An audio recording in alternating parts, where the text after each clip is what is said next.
Dahil sa kasalanan at fallen state natin, nagkaroon tayo ng isang malaking butas sa ating puso. Isang vacuum na kahit anong ilagay natin doon tulad ng pera o fame or relationship, hindi ito mapupuno ng kahit anong bagay sa mundo. Bakit? Dahil ang butas na ito ay hugis lamang ng Diyos ang makaka-fill. At si Jesus lamang ang makakapuno nito. Kung babalikan natin ang kwento ng Samaritan woman, dinala ni Jesus sa liwanag ang makasalanan ng babae. Hindi para i-condemn o i-judge siya, kundi para iparealize sa kanya na pagkatapos ng 5 failed husbands and relationships, hinahanap niya ang kanyang satisfaction mula sa isa't isang to, patalon-talon na relationship. Pero kahit sa pang-anim, hindi pa rin siya satisfied. Kaya sinabi ni Jesus sa kanya, sumagot si Jesus, ang bawat uminom ng tubig na ito ay muling mauuhaw. Ngunit ang sino mang uminom ng tubig na ibibigay ko sa kanya ay hindi na muling mauuhaw kailanman. Ang tubig na ibibigay ko ay magiging batis sa loob niya at patuloy na bubukal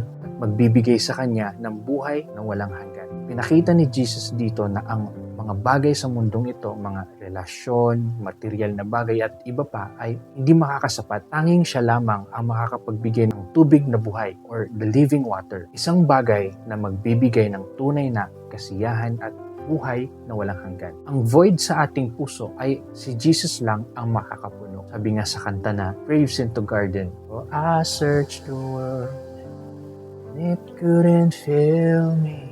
You can search the world but it wouldn't fill you. No matter where you go or how much achievements you get, kahit na gaano ka kayaman o gaano ka successful, you'll still feel empty, broken, and may void sa puso mo. Parang uminom ka sa iba't ibang balon, pera, fame, relationship, or success. Pero kahit ano pa, you'll still be thirsty. Not until you find and accept and receive the true living water, which is Jesus, will you ever be satisfied. Sabi ni Jesus, ang tubig na ibibigay ko ay magiging batis sa loob niya at patuloy bubukal at magbibigay sa kanya ng buhay na walang hanggan. So no matter how much you search the world for fulfillment, only Jesus can fill that God-shaped void and give you true purpose and life.